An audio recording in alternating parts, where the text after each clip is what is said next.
Hi, this is Coach Rocky in California.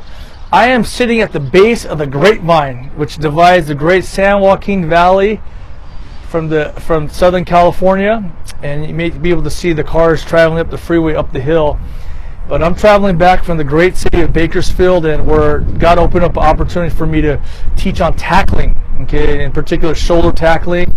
And the game of football is in a place where it's under attack, and in terms of player safety, so we're trying to make the game safer by teaching shoulder hitting principles.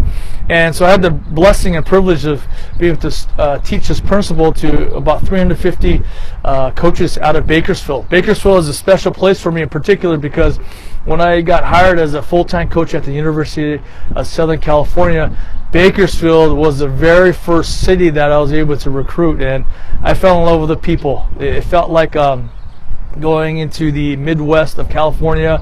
And football was very important. The people were tight-knit and treated me really well, and I love them. And it was a great privilege to go there. And what comes to mind about doing this opportunity is this. Paul says in 1 Corinthians 9:23, I do all things for the sake of the gospel. And Paul's a tent maker. Paul built tents. Paul had a lot of knowledge. Paul was basically probably the greatest evangelist next to Jesus Christ that ever lived, and he helped start churches all over the new world that didn't know the gospel, and essentially he was used by God to spread the gospel to the known world. And as Paul would share the gospel, he would live his life in a way that demonstrated how Jesus, the treasure of his life, would dominate his life. And every opportunity that he had, whether it was building a tent, whether it was serving people, whether it was being a slave to some, whether it was leading people, whatever he had a chance to do, he used it to advance the gospel message of Jesus Christ. What's the gospel? The gospel simply means the good news. What's the good news? It means that it cancels out the bad news. The bad news is this, that we're sinners. The Bible says that we're sinners, and for all have sinned and fall short of the glory of God. And the wages of sin is death. In essence, death is spiritual death. It's spending eternity in hell, experiencing God's wrath. But the good news is this, Jesus Christ himself, God of the universe, God of all, the second member of the Trinity, became a man, lived the perfect life,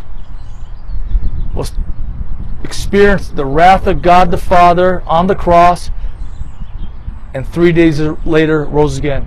And if you put your trust and hope in Jesus as the Lord, as the King, as the Master, as the owner of your life, you will be saved. And that is the good news. That's what Paul did. Paul was willing to do and undergo anything and do anything to advance the gospel. And my question and exhortation to you, Christian, out there is this. What has God given you? What influence has God given you to help expand the kingdom by advancing the gospel message of Jesus Christ? God's given me a platform of coaching football, and then right now of teaching tackling, and just to help the game of football, to help keep players safe, to help equip coaches to teach proper fundamentals of keeping the head safe and by loading up the shoulder. Even something simple like that, you could use that to advance the gospel. Last night we were able to talk about tackling, but also talk about faith, talk about Christ, talk about how Christ shapes my philosophy and how I work, how I parent, how I am as a husband, how we budget the time at work so that we're able to still disciple and mentor the children and the wife at home.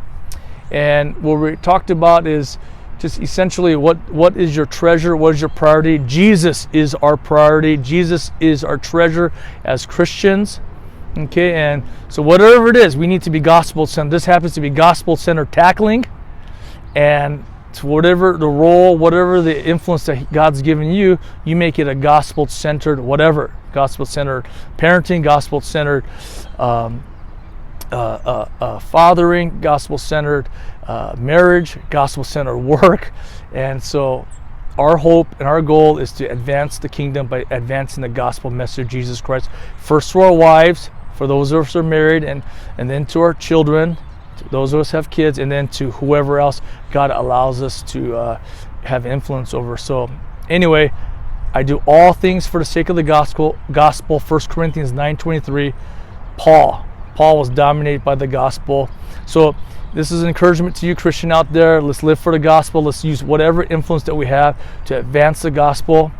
And if you do not know Christ as the treasure of your life, if you don't have the assurance of what happens when you die, let me encourage you to really seek the Lord, seek God in the gospel, what I just shared to you about the bad news that we're all sinners, headed to hell apart from the covering and forgiveness of Jesus Christ, and to trust in the good news that God himself, Jesus Christ, died for our sins on the cross, took the punishment and the wrath of God for us, and for us to trust in him, that he rose from the dead and that he is alive and he is the Lord, the King of our lives, and he will take care of us. Once again, Jesus Christ is the greatest treasure of all. God bless you. Back on the road now. See ya.